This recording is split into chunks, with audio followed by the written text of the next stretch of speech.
ईमान, उम्मीद, मोहब्बत ये तीनों मिल जाएं तो हो जाती है रोशन राहें, रोशन राहें, रोशन राहें, रोशन राहें, रोशन राहें।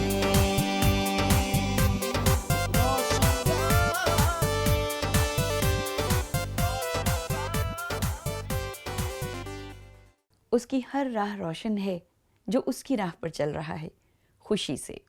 प्रोग्राम रोशन राहें देखने का शुक्रिया। मैं हूँ प्रोग्राम की होस्ट मीना परवेज़। सलाम कबूल कीजिए। और आज हमारे साथ मेहमान हैं गुलविश और फरमान आसिम। हम आप दोनों को प्रोग्राम में खुशामदीद कहते हैं। गुलविश कैसी हैं आप? थैंक यू, बिल्कुल बहुत अच्छी। और गुलविश आप क्या करती हैं? वैसे तो हॉबीज़ तो मेरी मतलब सिंगिंग है और मैं स्पिरिचुअल सिंगर बनना चाहती हूँ। तो प्रोफेशनली तौर पे मैं ब्यूटिशियन हूँ, पार्लर का काम कर रही हूँ, ब्यूटिशियन का काम कर रही हूँ। तो शौक़ जो है मेरा वो ये है कि खुदावंद की परस्तिश करूँ। यानी खूबसूरत आवाज़ के साथ आप खुदावंद की परस्तिश करना चाहती हैं। जी और अभी भी क्वायर का हिस्सा है? जी, मैं क्वायर का हिस्सा भी हूँ और इससे पहले मैं जो है ना वो टीवी में परफॉर्म कर चुकी हूँ ARY पे। अच्छा। और फरमान आसिम आप हमारे साथ हैं, आप उस्ताद हैं? जी, मैं उस्ताद हूँ और सबसे पहले मैं आपका बहुत शुक्रगुज़ार हूँ कि आज खुदावंद यीशु के वसीला से आज हम PMI TV पे मौजूद हैं और खुदावंद के खादम पास्टर खालिद नाज साहब के लिए कि खुदावंद उन्हें कसरत से अपने नाम के जलाल के लिए इस्तेमाल कर। जी हाँ, PMI TV की भी ये खुश नसीबी है कि आज तो हमारे साथ मेहमान मौजूद हैं जो मुख्तलिफ़ शोबाजात से ताल्लुक़ रखते हुए भी खुदावंदी की हमद और सिताइश के लिए काम कर रहे हैं। आपने बताया गुलविश कि आप ब्यूटिशियन हैं, तो आपको शुरू से शौक़ था? जी, शौक़ था। मेरी अम्मी मुझे देख के बड़ा शौक़ होता था, वो जो मेकअप वगैरह करती थी तो मेरा दिल चाहता था कि मैं उठ के मेकअप करूँ मम्मा का। तो फिर इस तरीके से मेरी इंटरेस्ट बढ़ती गई। फिर मैंने इसको प्रोफेशनल तरीके से जो है ना पहले ट्रेनिंग की, फिर मैंने खुद जो है ना वो पार्लर का आगाज़ कर लिया। जब आप इसे एक प्रोफेशन के तौर पर अपनाते हैं, सिंगार करना, मेकअप करना, ये किस तरह फ़ायदेमंद है खातून के लिए? खातून के लिए इस तरीके से फ़ायदेमंद है कि सबसे पहले तो जब औरत घर में तन्हा होती है ना तो उसके लिए बनाओ सिंगार एक डिप्रेशन को समझ ले रिलीज़ करने का बहुत अच्छा तरीक़ेकार है। वो मुख्तलिफ़ टिप्स अपने आप पे इस्तेमाल करती है, मसाज या फिर बालों का ट्रीटमेंट, मेकअप, जो भी वो करती हैं वो ख़ुद ही अपने काम में बिज़ी हो जाती है जिनके पास कोई काम नहीं होता। और इस पे प्रोफेशनल तरीके से मैंने ऐसे लिया कि मेरा शौक़ था और मैं हमेशा लड़कियों के चेहरों को देखती रहती, काश इसने ये ड्रेस पहना है तो इसके साथ ये मेकअप होना चाहिए था, इसने ये क्यों किया। तो मेरा दिल चाहता था कि मैं ख़ुद उठ के इनका मेकअप कर दूँ। नए नए चेहरे को सजाना जो ना वो मेरा शौक़ हो गया था। बाज़ टाइम में सम टाइम जो बिल्कुल फ्री जो है ना वो तैयार कर देती थी। फिर आहिस्ता आहिस्ता जब आदत पड़ गई तो फिर मैंने पार्लर ज्वाइन कर लिया। आपके ख़्याल से और लड़कियों को भी इस शोबे में आना चाहिए? ज़रूर आना चाहिए, क्योंकि ये ऐसा शोबा है कि सिर्फ फ़ीमेल्स ही एक दूसरे को जो है ना वो सामने जाना पड़ता है। फ़ीमेल्स के उनको ज़्यादा जो है ना वो मेल्स का सामना नहीं करना पड़ता। फरमान, आप एक उस्ताद हैं और यहाँ तक पहुँचते हुए आपको किन किन मराहिल से गुज़रना पड़ा? उस्ताद बनने के लिए सबसे पहले आपके अंदर एक ख़जाना जो है वो मौजूद होना बहुत ज़रूरी है। तजर्बा चाहिए। और उसके बाद फिर आपको उस्ताद बनने के लिए एक तजर्बा होना बहुत ज़रूरी है, क्योंकि जब आपके पास इल्म का ख़जाना मौजूद है तो फिर आपका तजर्बा जो है वो काम आ सकता है। पहले आपके पास नॉलेज होना बहुत ज़रूरी है कि आपने किस तरह से किसी को गाइड करना है और किस तरह से किसी की राह को सीधा करना है, किस तरह से हम किसी की तालीम के वसीला से या किसी भी तौर से किसी की रहनुमाई कर सकते हैं। बहुत खूब। और फरमान, आजकल तो चैलेंज कुछ ज़्यादा हैं क्योंकि बच्चे ज़्यादा होशियार हैं, वो मोबाइल दौर से गुज़र रहे हैं, कंप्यूटर का दौर है, वो जानते ज़्यादा हैं, तो एक उस्ताद को ज़्यादा मोहतात होना पड़ता है। ये बिल्कुल आपने ठीक कहा कि जिस तरह से इंटरनेट के वसीला से बच्चे सीखते हैं, तो हम भी पहले इंटरनेट को भी देखते हैं, जिस तरह से अपने ऑब्जेक्टिव सेट करके जाते हैं, अपना गोल सेट करके जाते हैं क्लास में जाने से पहले कि हमने बच्चों को आज क्या सिखाना है, उसके स्पेसिफिक ऑब्जेक्टिव्स क्या हैं और उसके इंटरनेशनल बुक से हट के उसको हमने किस तरह से गाइड करना है। एक ही टॉपिक को दो तरह से उनके ऑब्जेक्टिव्स लेके फिर हम क्लास में जाते हैं और बच्चों को उस तरह से फिर गाइड करते हैं। गुलविश, बात चल निकली है बच्चों की और आप ब्यूटिशनिस्ट हैं। ख़वातीन इस तजर्बे में लगी रहती हैं कि किस तरह ख़ुद को संवारना भी है और सेहतमंद भी रखना है। तो ब्यूटिशियन होते हुए क्या उसके बच्चे नेग्लेक्ट नहीं होते? मैं समझती हूँ कि बल्कि जब आप अपने आप को बना सिंगार के रखती हैं ना, तो बच्चों के आप आइडियल बन जाते हैं। वो बच्चे अच्छी तरबियत लेते हैं। अगर आप अपने आप को बना संवार के नहीं रखेंगे तो मेरा ख्याल है बच्चों की परवरिश पे भी बड़ा असर पड़ता है। और बच्चों के आइडियल जो होते हैं वो टीचर या उसकी माँ होती है। यहाँ बच्ची से आप पूछें आप बड़े होकर क्या बनोगे, वो या तो कहती है मामा या फिर कहती है टीचर, मैं बड़ी होकर टीचर बनूंगी। मामा को आइडियल इसी सूरत में रख सकते हैं अगर मामा अपने आप को बना संवार के रखे। वो मामा के ड्रेस को नोट करते हैं, मामा के फेस को, हेयर स्टाइल्स को, हर चीज़ को बच्ची नोटिस रखती हैं और इस तरीके से वो बच्चियों वाले काम में बिज़ी रहती है, ना कि अदर एक्टिविटीज़ में हो जाए। तो जब आप अपने प्रोफेशन में हैं और अगर ब्यूटिशियन का काम कर रहे हैं, बनाओ सिंगार ब्यूटी पार्लर से ताल्लुक़ है, तब भी बच्चों पर तवज्जो रखें। बच्चे आपको देखेंगे और बहुत कुछ सीखेंगे भी। फरमान, ऐसा ही एक टीचर होते हुए भी है ना जी कि बिल्कुल। टीचर को ज़रा स्मार्ट होने की ज़रूरत है। बिल्कुल, टीचर जो है वो एक रोल मॉडल है। हम जब क्लास में जाते हैं तो काफ़ी ज़्यादा चीज़ों को, ड्रेस को, अपना स्टाइल, बात करने का, वो फिर सारे बच्चे जो हैं उसको फॉलो करते हैं। और टीचर जो है वो मैंने इसी तरह से एक क्लास में बच्चों से क्वेश्चन किया कि आप क्या बनना चाहते हैं, तो बच्चों ने मोस्टली कहा सर, डॉक्टर, इंजीनियर। तो मैंने कहा वाई नॉट टीचर। उन्होंने कहा कि टीचर नहीं सर, हमने डॉक्टर बनना है, उसमें पैसा ज़्यादा है। मैंने कहा बेटा, एक टीचर जो है वो एक प्रोडक्शन है और आप प्रोडक्ट बनना चाहते हैं, वाई नॉट प्रोडक्शन। जितने भी लोग हमें देख रहे हैं, मैं उन्हें एक मैसेज देना चाहता हूँ कि अपने बच्चों को टीचर बनाएं, उस्ताद बनाएं। उस्ताद से आप एक मुआशरे को तश्कील दे सकते हैं। आप उस्ताद ही है जो एक अच्छा मुआशरा बना सकता है, और आपके दिल में जो मुआशरे को सिखाने की बातें हैं, आप किसी क्लास में ही खड़े होकर किसी की तरबियत के वसीला से नहीं सिखा सकते हैं। बहुत खूबसूरत बात की है फरमान ने, और जाहिर है कि जब हम सिखा रहे हैं तो कुछ सीख के सिखाएंगे ना। अच्छा है कि उस्ताद बनकर खिदमत के शोबे में आएँ। आप किस तरह से ब्यूटिशियन बनी? क्या शुरू से यही इरादा था और तालीम इसी तरह से बढ़ी? नहीं, शुरू से इरादा तो मेरा एक सिंगर बनने का था, लेकिन सिंगिंग में ना कुछ अर्निंग कम थी, इसलिए मुझे वो काम करना था जिसमें मुझे अर्निंग भी हो। तो इसलिए फिर मैंने जो है वो ब्यूटिशियन का ज्वाइन किया, क्योंकि ये चीज़ें घर में भी अवेलेबल थी बचपन में, तो वो फिर इस तरीके से मेरा इंटरेस्ट बढ़ता गया। और क्या बनना चाहती थी? और तो मैं पायलट बनना चाहती थी, और बस बहुत कुछ सोच रखा था। सोचा तो खादम बनने का था कि खिदमत करेंगे, लेकिन बाइबल में भी लिखा है तजर्बे से मालूम करे खुदा क्या चाहता है। तो शायद अभी मेरा टाइम नहीं था, तो अभी भी ख्वाहिश है कि खुदा मुझे किसी काम के लिए इस्तेमाल करे। तो फिर भी दुनियावी काम को हम रद्द तो नहीं कर सकते, क्योंकि हम दुनिया में रह रहे हैं, इसलिए पैसा भी ज़रूरी था। तो सिर्फ खाली खिदमत तो नहीं कर सकते, सबसे बड़ी खिदमत तो ये थे कि पहले आप अपने घर की खिदमत करें, फिर आप बाहर जाके तो खिदमत करें। फरमान, आपके लिए भी ऐसा ही है कि शुरू से सोचा था कि मैं टीचर बनूंगा? शुरू से मैंने ये सोचा था कि मैं एक फ़ौजी बनूंगा क्योंकि एक फ़ौजी की जो पर्सनैलिटी है वो मुझे बड़ा अट्रैक्ट करती थी। लेकिन जिस तरह से मैं अपने उस्तादों को जब मैंने देखा कि उनकी एक रिस्पेक्ट है, मैं हमेशा अपने टीचर्स की रिस्पेक्ट करता, और मैं उनसे बहुत कुछ मैंने उनसे लर्न किया। जब मैं अपने टीचर्स को देखता था कि सारे टीचर्स को कहते हैं God bless you sir, sir, सबको उनकी एक रिस्पेक्ट, उनका एक लेवल, तो उसके बाद मुझे ये एक अंदर से एक शौक़ पैदा होना शुरू हुआ।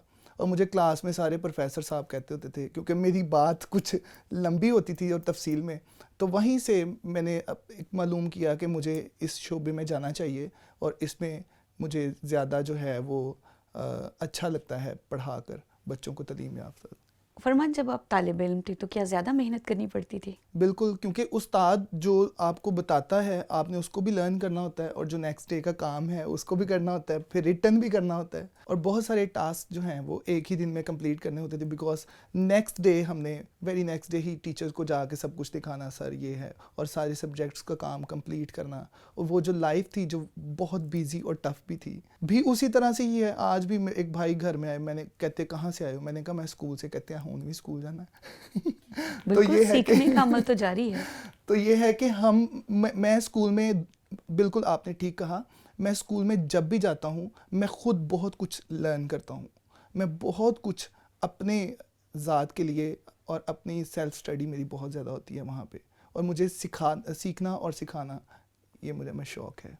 गुलविश, आप भी सिखा रही हैं लड़कियों को? नहीं, अभी सिखा तो नहीं रही। अभी मैं समझती हूँ कि मुझे, क्योंकि मौसीकी एक ऐसी चीज़ है कि इसको आप जितना सीखें ज़िंदगी ख़त्म हो जाती है, लेकिन इसका इल्म ख़त्म नहीं होता। तो अभी एज़ आ टीचर मैंने फरमान से सीख रही हूँ, बहुत अच्छे सिंगर हैं, तो अभी उनसे कुछ तालीम ले रहे हैं सिंगिंग की। वैसे तो बचपन से मैं गा रही हूँ, लेकिन मुझे गाइडेंस की भी ज़रूरत है। बिल्कुल, आपने और सीखना है और बढ़ना है, और खुदावंद आपको अपने नाम के जलाल के लिए इस्तेमाल हाँ करें। जी, ज़रूर। और एज अ ब्यूटिशियन भी आप कुछ शागिर्द रखती हैं? हाँ जी, वो असल में मैं पार्लर कम और वोकेशनल सेंटर मैंने बनाया है। उसमें कुकिंग और ड्रेस डिज़ाइनिंग और पार्लर, ये तीनों चीज़ें जो है ना वो मैंने मंथली जो है ना फ़ीस पे सिखा रही हूँ। ये नहीं कि आप साल की एकदम से फ़ीस लें बच्चियों से, और उसमें फिर ये होता है कि एक साल में आपको क्या पता है कि आपके पास कितने कस्टमर्स आ रहे हैं कितने नहीं। तो वोकेशनल सेंटर में ये होता है कि हम एक दिन जो होता है वो फ्री होता है। तो जो फ्री जब होते हैं ना दिन हमारे पास, तो जितने हमारे पास कस्टमर्स आते हैं बच्चियों को सीखने के लिए उन पे टाइम मिल जाता है, और फ्री में हर बंदा हर औरत जो वो जल्दी आना पसंद करती है। क्या आसानी से बच्चियां आ जाती हैं सेंटर में सीखने के लिए? हाँ, इसमें क्योंकि ये शोबा ही ऐसा है, कोई भी हो, काला, गोरा, गरीब, अमीर, हर औरत जो है ना वो इसको सीखना चाहती है। बहुत कुछ सीखने के लिए वहाँ पर मौजूद है। हाँ, बहुत कुछ सीखने के लिए मौजूद है। और ये कुछ महंगा भी रहता है? नहीं, बिल्कुल भी नहीं। हम जो है ना उससे पहले एरिया विज़िट करके, तो उस एरिया के हिसाब से हम लोग जो है ना फ़ीस पैकेज बनाते हैं, कि क्योंकि हम लोगों ने सिर्फ ट्रेनिंग नहीं देनी बल्कि उनको रोज़गार भी देना होता है। कि सिर्फ ट्रेनिंग नहीं कि अगर वो पार्लर का सीख ले तो घर बैठ के, अगर हम उनको dress designing, dress stitching centre बनाया हुआ है, अगर ड्रेस डिज़ाइनिंग सिखा रहे हैं तो उससे हम मार्केट से हम उनको जो है ना वो एक रोज़गार मुहैया करते हैं। वहाँ से हम एग्ज़िबिशन्स जो है ना वो लगाते हैं। एग्ज़िबिशन जब लगाते हैं तो वहाँ पे बच्चियों के कॉम्पिटिशन्स होते हैं, फिर उनको एक अच्छा जो कारोबार का ज़रिया मिल जाता है। तो सनद भी मिलती है फिर? जी बिल्कुल, सनद भी हम इशू करते हैं। फिर ये कितनी देर का कोर्स है? ये कुछ समझदार बच्चियाँ होती हैं जो 3 मंथ में पिक कर लेती हैं, कुछ बच्चियाँ 1 साल में, कुछ 6 मंथ में। तो उसकी अपनी अपनी इम्पोर्टेंस होती है कि अगर कुछ गवर्नमेंट लेवल पे करना चाह रही हैं, कुछ प्राइवेट लेवल पे करना चाह रही हैं।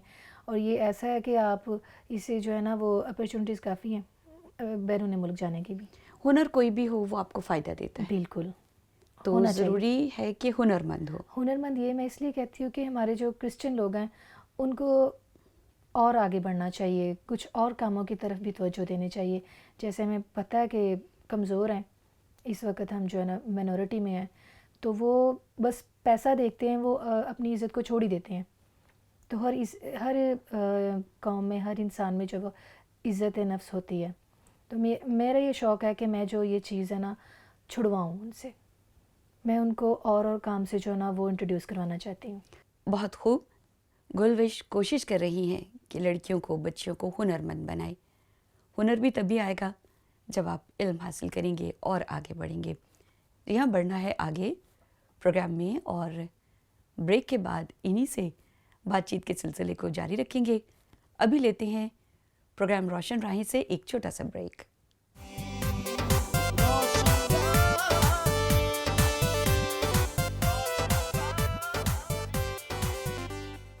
ईमान, उम्मीद, मोहब्बत ये तीनों मिल जाएं तो हो जाती है रोशन राही, रोशन राही, रोशन राही, रोशन राही, रोशन राही।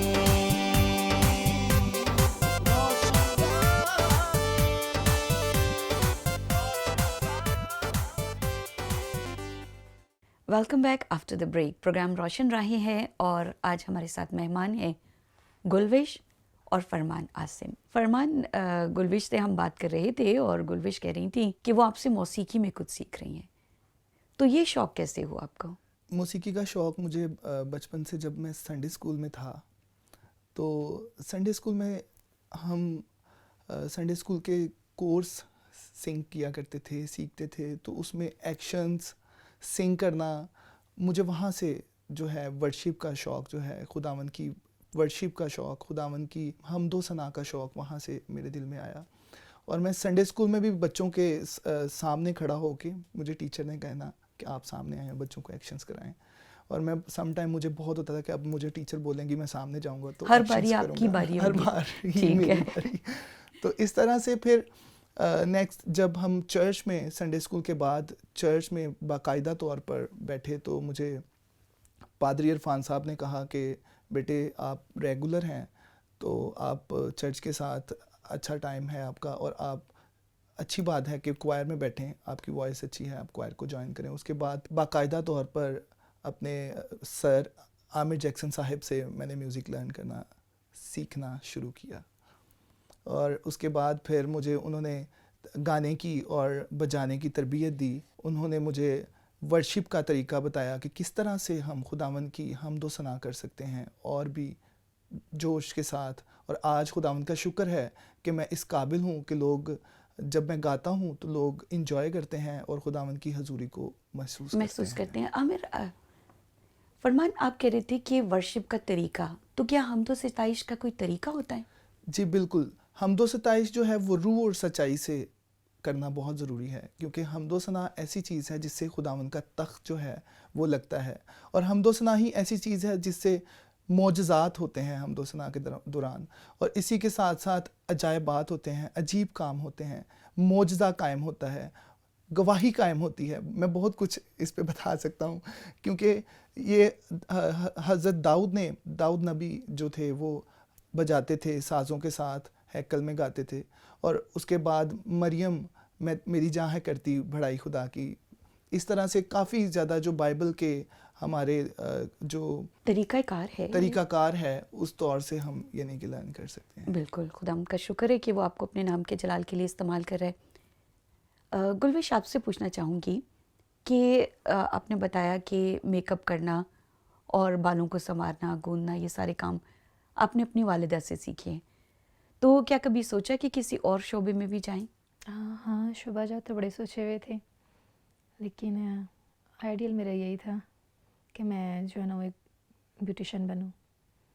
तो खुदा ने शुक्र इसमें कामयाबी दी मुझे। फिर नर्सिंग में भी आप गई? हाँ, नर्सिंग में मैं गई थी, लेकिन बस जारी नहीं रख सकी। और आर्किटेक्ट का मेरा शौक़ था। मैं सबसे पहले जब मैंने ऑटोकैड सीखा तो मेरा बड़ा शौक़ था कि मैं आर्किटेक्चर बनूं, लेकिन वो तो नहीं बन सकी। लेकिन उसके बाद फिर जो मैं इंटीरियर डिज़ाइनिंग का मैंने कर लिया। जिस तरह आप हर शोबे में कुछ ना कुछ सीखती रही हैं और हर शोबे में कदम रखा है, बेटियों के लिए भी यही चाहेंगी? हाँ, नहीं, उनको मैं किसी एक चीज़ पे फोकस करवाऊँगी, क्योंकि मैंने बहुत कुछ सीखा है लेकिन मैं अभी तक सिर्फ़ एक चीज़ पे फोकस कर सकी। तो मैं चाहती हूँ मेरी बेटियाँ जो ना वो अगर किसी एक चीज़ पे फोकस करें तो उसी पे कमांड हासिल करें। अभी कौन कौन सी जमातों में है वो? अभी तो बहुत छोटी है, एक प्ले ग्रुप में है और एक प्रेप में है। फरमान, आप बता रहे थे कि आपने भी मौसीकी में काफ़ी कमाल हासिल कर लिया। मुझे वर्शिप जब मैंने सीखना स्टार्ट किया तो वो 2002 था, और उसके बाद 2006 से मैंने बाकायदा तौर पर क्वायर में असिस्ट किया, और उसके बाद फिर 2013 में मैं क्वायर का इंचार्ज के तौर पर मैं खिदमत कर रहा हूँ। और शागिर्द बनाना चाहेंगे आप? जी बिल्कुल, जो सीखना चाहते हैं मैं आज कहता हूँ कि मेरे से आप रब्ता कर सकते हैं, और मैं फ्री ऑफ कास्ट, मुझे कोई यानी कि लालच नहीं किसी तौर से, मैं सिखाने के लिए तैयार हूँ। जो हमदो सना सीखना चाहते हैं और जो हमदो सना करना चाहते हैं उनके लिए। फरमान, आपसे ये भी पूछना चाहेंगी कि आप में अब जो सलाहियतें हैं, क्या आप समझते हैं कि आपकी कोशिश से आपको मिल गई हैं? मेरी कोशिश मेरे वालिदैन के साथ, क्योंकि मेरे जो दादाजी हैं वो अभी 96 के हैं, खुदावंद का शुक्र हो, और वो 52 में फैसलाबाद में यहाँ पे लायलपुर में आए, और तब राज साहब होते थे यहाँ पे, और कंपाउंड होता था जहाँ पे सादक मार्केट है, उनके साथ वो खिदमत करते थे, और मुख्तलिफ़ इलाक़ों में जाकर वहाँ पे लोगों को घर देना, संडे स्कूल लेना, और इस तरह से बाइबल स्टडी करवाना, और इस तरह से उनका पूरे पाकिस्तान में ये काम चलता था। उसके बाद दादाजी के बाद फिर वाला साहब जो थे वो डेविड विला में खिदमत की उन्होंने, और उन्होंने भी 45 साल डेविड विला में खिदमत की, और खुदावंद का शुक्र है कि उनका फल जो है वो खुदावंद ने उनके वसीला से मुझे भी खुदा ने खिदमत में लिया, और खुदा मेरे से भी खिदमत ले रहा है। तो आपको कैसा लगा कि ज़बान का कुछ फ़र्क समझने में हायल हुआ? क्योंकि कोयटा में तो ज़ाहिर बात है कि बलोची बोली जाती है लैंग्वेज, और पंजाब में पंजाबी, तो काफ़ी ज़्यादा फ़र्क था, बल्कि टेस्ट में भी फ़र्क होता है, ड्रेसेस में भी फ़र्क होता है, काफ़ी ज़्यादा। हर इलाके का अपना अपना एक कल्चर होता है, तो उससे थोड़ा सा फ़ील हुआ मुझे। तो यहाँ आना आपका कैसे हुआ? यहाँ सबसे पहले जो बुनियादी जो वैसे जो हम थे तो पंजाब से ही, लेकिन मैं ट्रेनिंग के तौर पे वहाँ पे चली गई, तो 12 साल मैं वहीं पे रही। तो उसके बाद जैसे मैंने आपको पहले बताया कि नर्सिंग के हवाला से गई थी, लेकिन कुछ नहीं बेटर लगा, तो फिर मैं पॉलर का मैंने ज्वाइन कर लिया। फरमान, आपका तजर्बा ये रहा है कि आपने नौजवानों में भी काम किया है और बच्चों में भी, तो कुछ फ़र्क महसूस करते हैं? जी बिल्कुल, बच्चों को सिखाना जो है वो ज़्यादा आसान है, जिस तरह से खाली कागज़ के ऊपर लिखना, और नौजवान जो हैं उनको सिखाना थोड़ा सा जो है वो ट्रिक यूज़ करनी पड़ती है, जिस तरह से कागज़ के ऊपर कुछ लिखा हो और उसको मिटा कर कुछ दुरुस्त ही करके उसको कुछ लिखना। इसी तरह से जवानों के लिए मैं एक म्यूज़िक जो है वो ऐसा, या स्पोर्ट्स जो हैं खेलों के लिए, खेलों के वसीला से, म्यूज़िक के वसीला से वो अपने आप को बिज़ी रख सकते हैं, और नौजवान जो हैं वो अपने आप को म्यूज़िक के वसीला से, अपनी सलाहियतों के वसीला से वो आगे भी आ सकते हैं। फरमान ने बहुत अच्छी आला बातें की हैं, तो मैं चाहूँगी गुलविश के आप भी अभी PMI टेलीविज़न देखने वालों को कोई ख़ास बात जो जाते जाते प्रोग्राम रोशन राही में कहना चाहिए। यही कहना चाहूँगी कि खुदावंद पे ध्यान करें और अपनी ज़िंदगी को परखें, और तजर्बे से मालूम करें कि खुदा क्या चाहता है, और अगर आप किसी काम में फ्लॉप हो जाते हैं तो अपनी आप को वहाँ पे स्टॉप ना करें, बल्कि खुदावंद की मर्ज़ी को दरियाफ़त करने की कोशिश करें, और लाजमी करें। बहुत खूब गुलविश, जी हाँ, तजर्बे से खुदावंद की मर्ज़ी को दरियाफ़्त करना है और फिर उसकी राह पे चलना है। फरमान, आप क्या कहेंगे? बाइबल में लिखा है कि मक़दस के पत्थर गली कूचों और बाज़ारों में, तो मक़दस के जो पत्थर हैं वो गली कूचों और बाज़ारों में हैं। मैं उनसे दरख्वास्त करता हूँ कि वो चर्च जाएं, अपना टाइम जो है वो चर्च के साथ और अपनी लाइफ को खुदावंद को दें, ताकि खुदावंद जो है, आप चर्च के लोग हैं, आप मक़दस के पत्थर हैं, तो आप अपने आप को खुदावंद को दें। बहुत खूब। बहुत ज़रूरी है कि हम अपनी पहचान को ना खोएं, हमें कहाँ जाना है उसकी बारगाहों में, और किस रास्ते पर चलना है उस राह पर जिस पर वो चलाना चाहता है। आज हमारे साथ 2 मेहमान थे, गुलविश और फरमान आसिम। बहुत ही अच्छी प्यारी बातें हमने इनसे सुनी। प्रोग्राम रोशन राही आप देख रहे हैं। प्रोग्राम आपको कैसा लगा ज़रूर बताइएगा। इसके साथ ही दोनों मेहमानों गुलविश और फरमान आसिम को और प्रोग्राम की मेज़बान मीना परवेज़ को इजाज़त दीजिए। खुदा हाफिज़।